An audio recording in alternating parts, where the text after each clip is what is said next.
Le véritable problème, c'est la contamination locale communautaire qui augmente.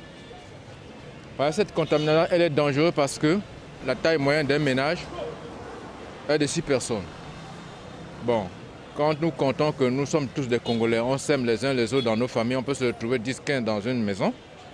Donc s'il y a un cas dans une maison, les autres sont susceptibles d'être contractés. Donc, s'ils sont 6, plus un cas peut contaminer les 6 et les 6 autres vont en contaminer et ça devient un éventail. Voilà la situation aujourd'hui dans le département de Brazzaville comme au Congo. C'est la situation de la contamination communautaire. Et c'est ça qui fait que nous soyons tous mobilisés.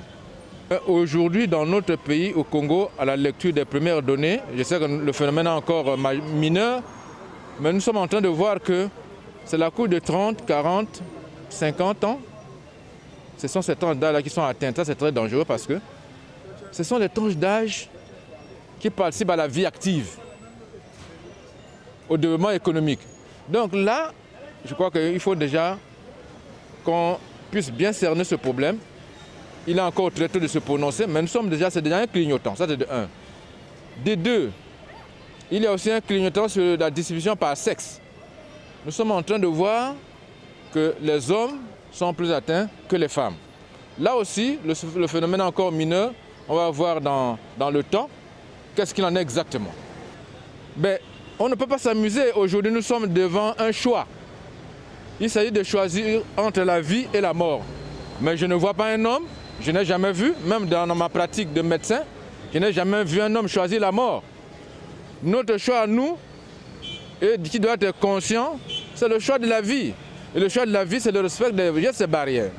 Mais je demande, en dehors de ce que les autorités ont dit, je crois qu'il faut responsabiliser les chefs de ménage. C'est la cellule de base.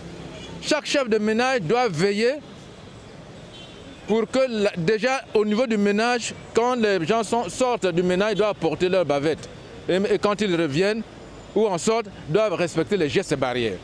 Déjà, si à ce niveau les choses sont prises en compte, ça va faire tache d'huile dans le quartier, dans la parcelle, dans la communauté, et on pourra s'en sortir. Maintenant, si on s'amuse comme d'autres pays, parce qu'il y a beaucoup de pays qui se sont amusés, ils pensaient que c'était la fiction, mais ils sont en train de mourir par centaines de milliers.